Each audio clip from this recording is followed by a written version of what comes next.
السلام علیکم رحمۃ اللہ تعالی وبرکاتہ۔ اولاد کے لیے خواہش مند حضرات کے لیے آج ہم بہت ہی نایاب نسخہ عمل لے کر آپ کے دیار محبت میں حاضر ہوئے ہیں۔ آپ کو یہ چھوٹا سا ویڈیو بہت لازمی دیکھنا ہے۔ اگر آپ ابھی تک اولاد جیسی نعمت سے محروم ہیں تو آپ اس چھوٹے سے ویڈیو کو دیکھ لیں۔ انشاءاللہ تعالی اس میں ہم آپ کو ایسا عمل بتانے والے ہیں جو ایک یا دو نہیں بلکہ ہمارے کئی سارے بزرگوں سے ثابت ہے۔ اس کی برکت سے پروردگار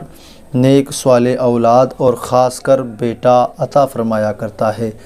آئیے چلتے ہیں ویڈیو کی طرف۔ اس سے پہلے اگر آپ ہمارے چینل پر پہلی مرتبہ تشریف لے آئے ہیں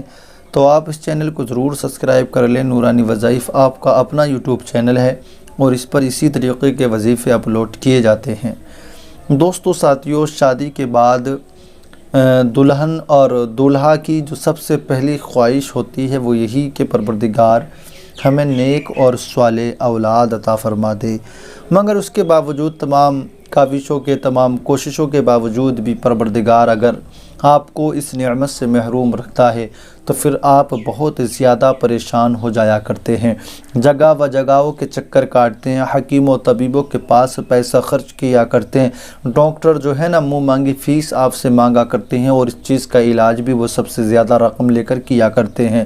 اگر آپ کو بخار ہے، کوئی اور پریشانی ہے تو آپ جائیے، چھوٹے سے پیسے سے دوائی لے کر آپ آ سکتے ہیں، مگر یہ جو بیماری ہے نا اس کا پیسہ بھی ڈاکٹر یا طبیب یا ڈاکٹرنی اتنا لیتی ہیں، ان کو پتہ ہے مجبوری ہے، اس کو کرائے گا تو کرائے گا، بس اس وجہ سے وہ ہماری مجبوریوں کا فائدہ اٹھایا کرتے ہیں۔ مگر میں آپ کو ایک بات بتاؤں، ڈاکٹر ہو، حکیم ہو، طبیب ہو، دیکھیں کسی کے بھی ہاتھ میں جو بھی ہے وہ سب پروردگار کی ہی عطا سے ہے۔ اگر کسی سے کہیں سے کسی کو شفا مل رہی ہے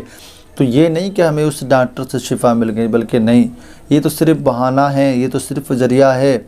شفا دینے والا تو وہ رب ہے، وہ رب ہی کی ذات ہے، وہ جب بھی شفا دے گا وہی دے گا،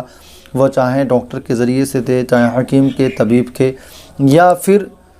یوں سوچیں کہ جب وہ رب ہمارا کسی حکیم اور طبیب کے ذریعے سے ہمیں شفا دے سکتا ہے تو پھر اگر ہم اسی کے کلام کو پڑھ کر اسی سے شفا مانگیں گے تو پھر کیوں نہیں دے گا؟ جب ہاتھ ہی میں رب کے ہے، جب مرضی ہی اس کی ہے تو پھر کیوں نہ ہم اپنے رب ہی کے کلام کو پڑھ کر اپنے رب سے مانگے؟ تو اسی لیے دوستو، ڈاکٹر، طبیب، حکیم اپنی جگہ الگ ہے، مگر قرآن پاک، اللہ تبارک و تعالیٰ کا کلام، اس کے اندر وہ طاقت ہے کہ اگر ہم اس کو پڑھ کر اپنے رب سے دعا مانگیں گے تو انشاءاللہ تعالی ہماری دعائیں قبول ہوں گی۔ اور آج جس سورت کا میں نام آپ کو بتانے والا ہوں اس کا نام ہے سورہ مزمل۔ سورہ مزمل وہ سورت ہے جس سورت سے پڑھ کر بہت سارے بے اولاد والے بنے ہیں، بہت سارے بے اولاد صاحب اولاد ہوئے کائے سے، وہ سورہ مزمل ہے۔ مگر سورہ مزمل تو آپ نے سن لیا،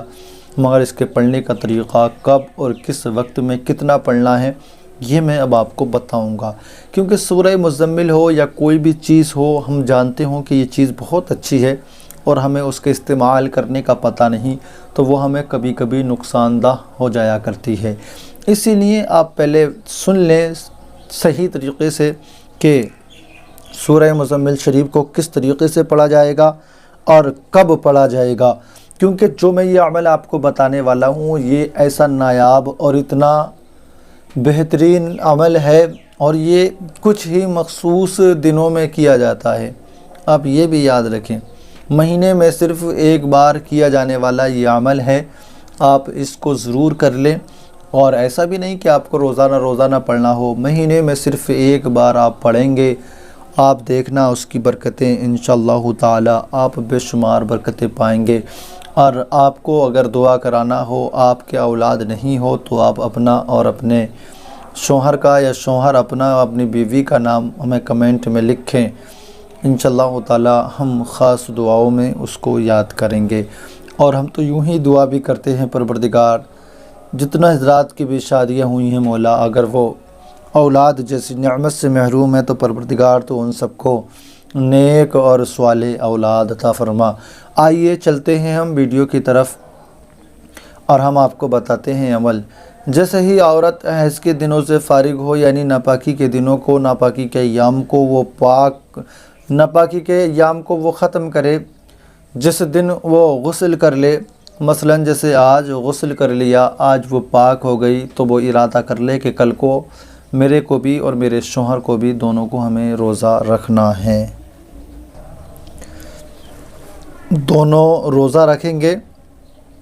اور روزہ رکھنے کا ارادہ کر لیں ایک دن پہلے ہی کہ ہم کل کو روزہ رکھیں گے۔ سحری تناول فرمائے صبح میں، اور اس کے بعد میں پورے دن کا روزہ رہے گا۔ شام کو آپ آدھا کلو یا 1 کلو جو آپ مناسب سمجھتے ہوں اتنا دودھ لے کر کے آئیں۔ دودھ لے کر کے آئیں، دودھ گائے کا مل جائے تو بہتر رہے گا، اگر گائے کا نہ ملے تو پھر آپ بکری کا یا بھینس کا یا کسی بھی جائز دودھ کو آپ استعمال کر سکتے ہیں۔ اور پھر اس دودھ پر آپ کو اول آخر ایک مرتبہ درود پاک پڑھ کر اس پر آپ کو 7 مرتبہ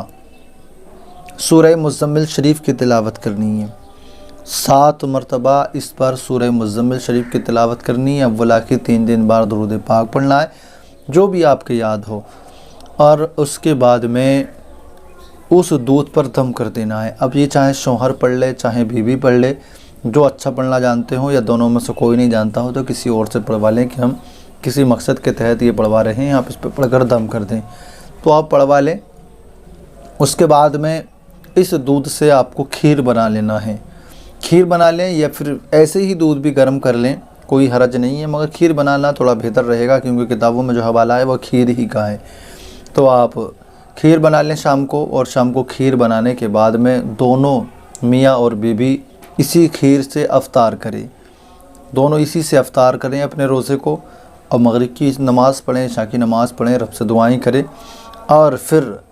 رات میں دونوں کو میاں بیوی کو اپنے ایک ساتھ رہ کر کے جماع کرنا ہے، جو فرائض شوہر بیوی ہوتا ہے اس کو ادا کرنا ہے، اور جو ہے